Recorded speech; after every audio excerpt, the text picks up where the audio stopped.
place, London. The time, 1843. The season, that of jollity, of festivity and charity, holly and berries and goodwill to all men, with perhaps one exception. And it is with this exception that we are concerned in our story. The exception is Ebenezer Scrooge.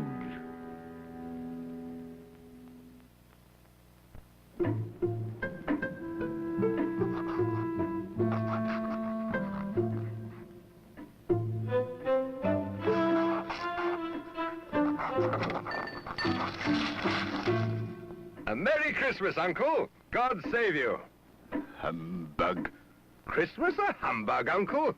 You don't mean that, I'm sure. Oh, but I do. Merry Christmas? What reason have you to be merry? You're poor enough. Well, come then, what reason have you to be morose? You're rich enough. Bah! Humbug. Don't be cross, Uncle. What else can I be? Out upon a Merry Christmas. If I could work my will, every idiot who goes about with Merry Christmas on his lips should be boiled in his own pudding and buried with a stake of holly through his heart. Uncle! Keep Christmas in your own way and let me keep it in mine. Don't be angry, Uncle. Come, dine with us tomorrow. Never. No, good afternoon. I'm sorry with all my heart to find you so resolute. But I'll keep my Christmas humor to the last. So, a Merry Christmas, Uncle, and a Happy New Year. Good afternoon. And a Merry Christmas, Mr. Cratchit. Merry Christmas, sir. Good afternoon. Scrooge and Marley's, I believe. Have I the pleasure of addressing Mr. Scrooge or Mr. Marley? Mr. Marley died 7 years ago this very night. At this festive season of the year, Mr. Scrooge, a few of us are endeavouring to raise a fund to buy the poor some meat and drink and means of warmth. But are there no prisons? Plenty of prisons. And the treadmill and the poor law, the union workhouses, they in full vigour then? Both very busy, sir. Oh, I was afraid from what you said at first that something had occurred to stop them in their useful course. I don't make merry myself at Christmas, and I can't afford to make idle people merry. Yes, I know. You'll tell me that many can't go there, and many would rather die. Well, we'd better do that than decrease the surplus population. Good afternoon, gentlemen. Good afternoon. You'll want all day tomorrow, I suppose, If quite convenient, sir. It's not convenient, and it's not fair. If I was to stop you £half-a-crown for it, you'd think yourself ill-used, I'll be bound, And yet you don't think me ill-used when I pay a day's wages for no work. It's only once a year, sir. Well, that's a poor excuse for picking a man's pocket every 25th of December. You'll be here all the earlier the next morning. Even the blind man's dog knew old Scrooge and avoided him. Scrooge kept all humanity at a distance and liked it that way.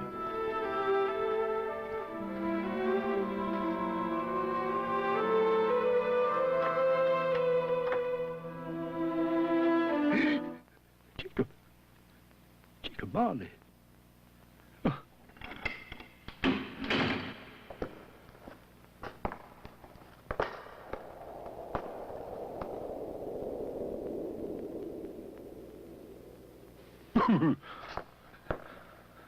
Humbug.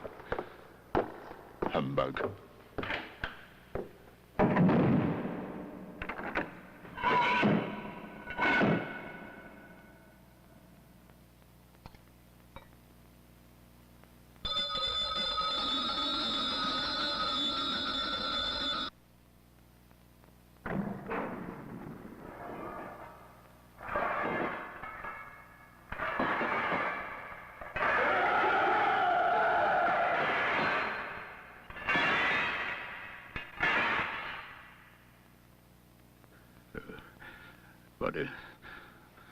What do you want with me? March, you don't believe in me. I don't. Because you may be an undigested bit of beef, a fragment of an underdone potato. There's more of gravy than of grave about you.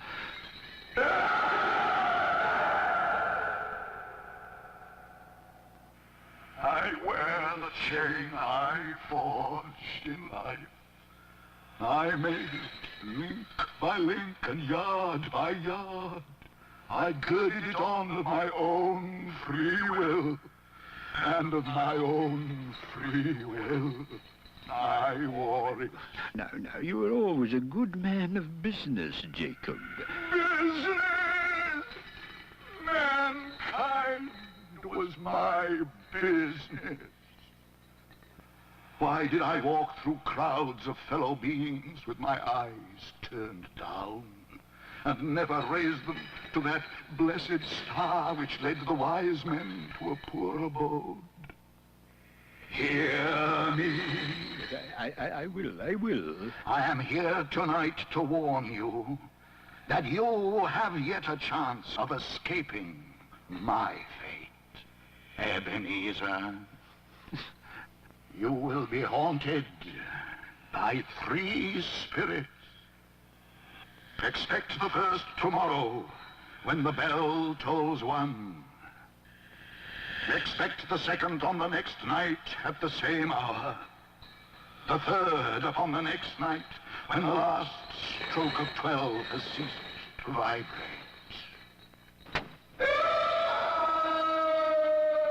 The air was filled with moaning phantoms. Their misery was plainly that they had lost the power to interfere for good in human matters.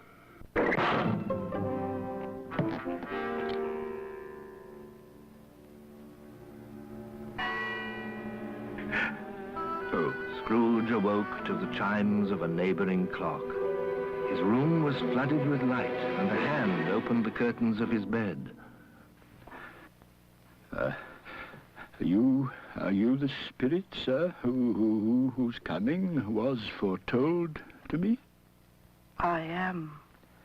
Who and what are you? I am the ghost of Christmas past. Long past? No, your past. What brings you here? Your welfare. Rise and walk with me. Good heavens. I was a boy here. Your lip is trembling. What? And what is that upon your cheek? Nothing. Nothing. These are but shadows of the things that have been. They have no consciousness of us. The school is not quite deserted. A solitary child, neglected by his friends, is left there still. A poor boy. Let us see another Christmas. Do you know this place? Know it? I was apprenticed here. Oh, why, it's old Fezziwig. It's Fezziwig, alive again. Yo-ho, me boys! No more work tonight. Christmas Eve, Dick. Christmas, Ebenezer. Clear the way, me lads. Shut up, Ebenezer. Merry Christmas to you. Hey-ho, my lad! Ha-ha! He was very much attached to me.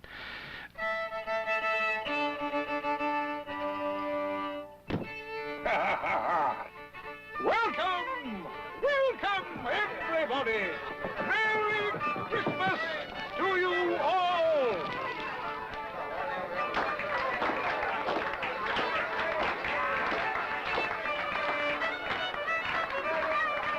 A small matter to make these silly folks so full of gratitude.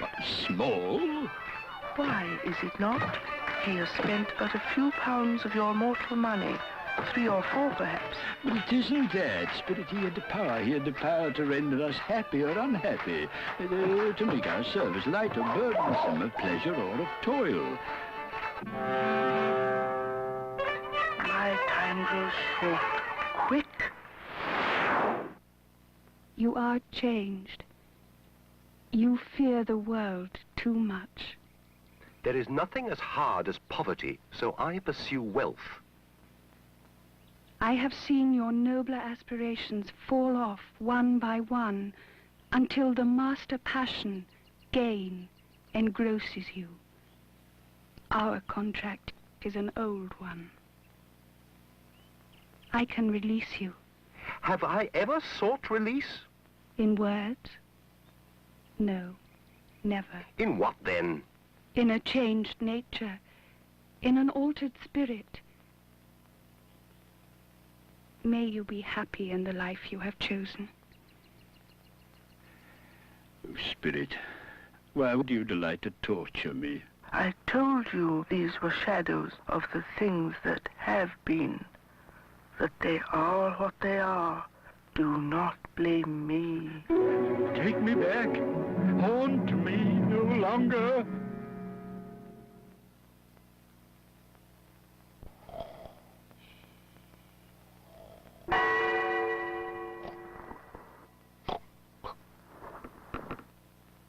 Enter, Ebenezer Scrooge. Come in and know me better, man. I am the ghost of Christmas present. You have never seen the like of me before. Spirit, conduct me where you will. If you have aught to teach me, well, let me profit by it. Touch my robe.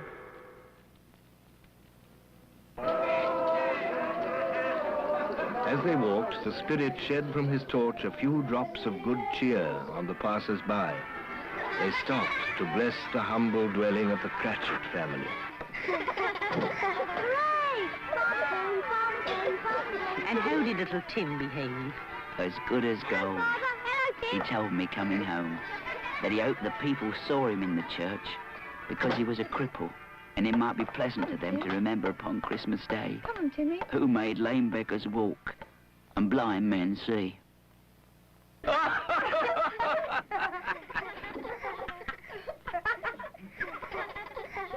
little boy lost in the snow. The little boy's lost in the snow. Arvin. A Merry Christmas to us all, my dears. God bless us. God bless us, everyone. God bless us. God blesses everyone. Spirit, tell me if Tiny Tim will live. I see a vacant seat in the poor chimney corner, and a crutch without an owner, carefully preserved. No. If these shadows remain unaltered by the future, the child will die. No. What then? If he be like to die, he had better do it.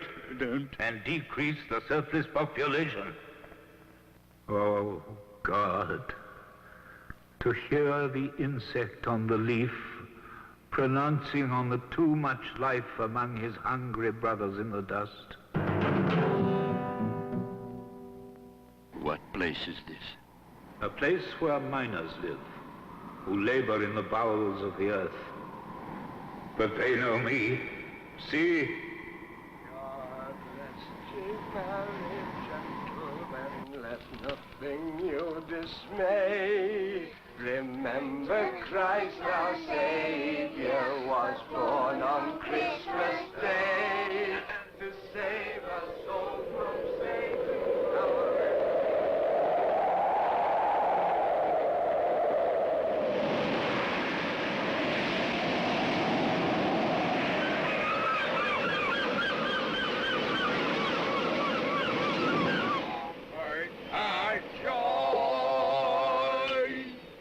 God rest ye merry gentlemen, let nothing you dismay. Was born on Christmas night to save us all from Satan's power when we have gone astray.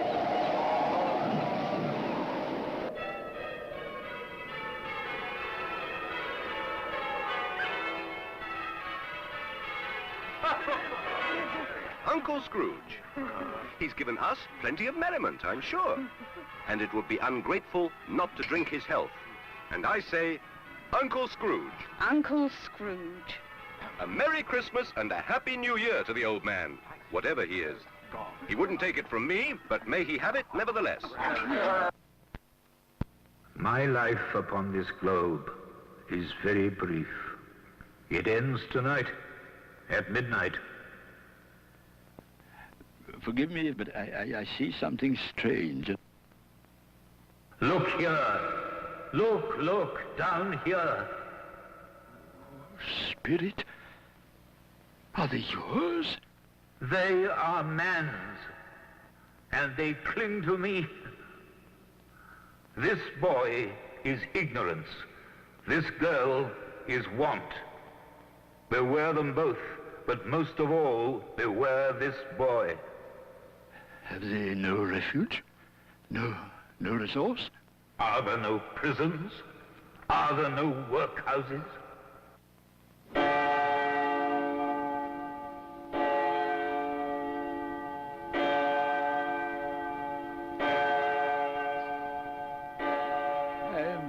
Presence of the ghost of Christmas yet to come. You are about to show me shadows of things that have not happened, but will happen in the time before us. Is that so, Spirit?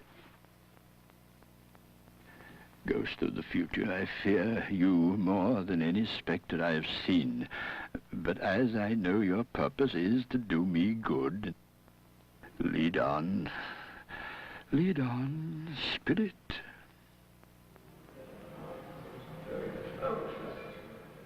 Old Scratch has got his own at last, I hear. Why, what was the matter with him? God knows. It's likely to be a very cheap funeral. I don't mind going if a lunch is provided, but I must be fed.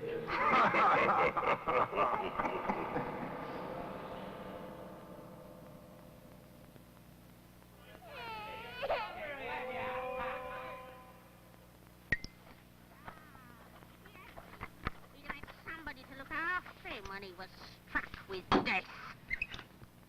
Come into the parlour. Come into the parlour. Come into the parlour. Come on. Open that bundle, old Joe. What have we got here, buddy?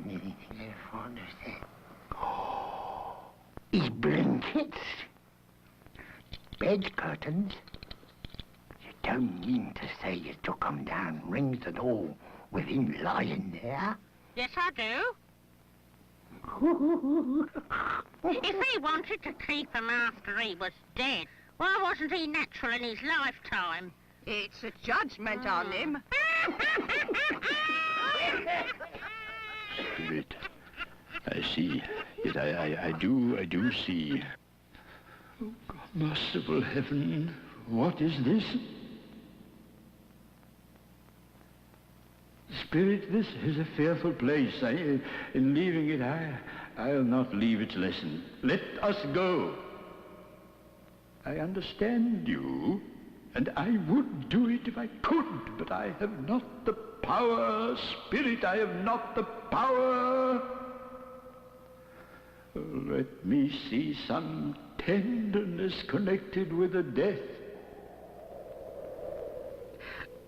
My little child. My little child.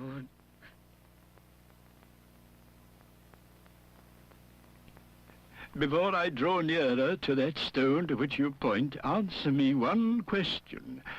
Are these the shadows of the things that will be, or are they shadows of the things that may be only? Am I the man who lay upon the bed? No, Spirit. No, oh, no.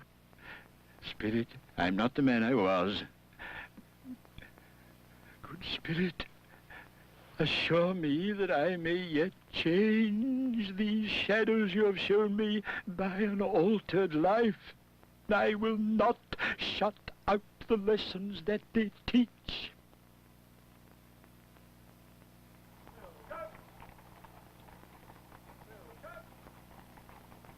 They're not torn down. Look, rings and all. Yes, I will live in the past, the present, and the future. Oh, Jacob Marley, heaven and the Christmas time be praised for this. I just don't know what to do.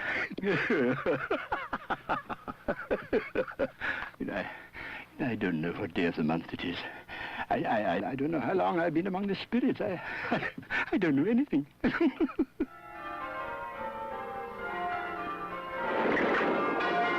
Hello, hello. What's today? Hey? An intelligent boy. Oh, a remarkable boy. What's today, my fine young fellow? Today? Christmas Day. It's Christmas Day. It's Christmas Day. And I haven't missed it. The spirits have done it all in one night. Well, they can do anything they like. Of course they can.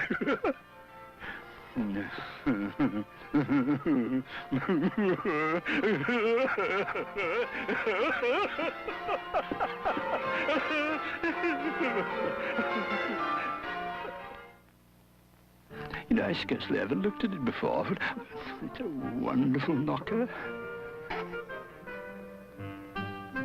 I'll send it to Bob Cratchit. And he shan't know who sends it. My dear sir, how do you do? A Merry Christmas to you, sir. Mr. Scrooge? Yes. Well, allow me to ask your pardon. Will you come and see me? I will. I will. Oh, thank you. Oh, bless you. Is your master at home? Yes, sir. He's in the dining room along with mistress. Thank you. I'll just go in myself.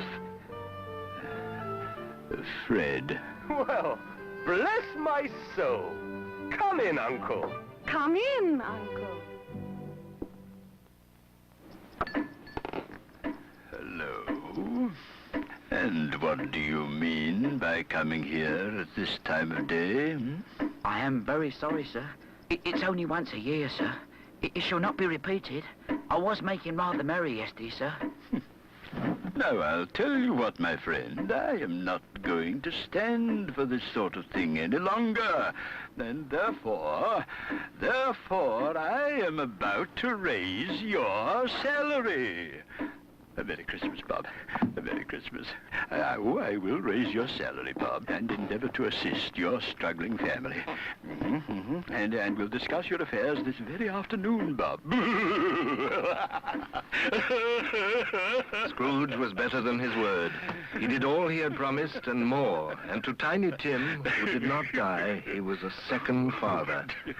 It was said thereafter that Ebenezer Scrooge knew how to keep Christmas well, if any man alive possessed that knowledge.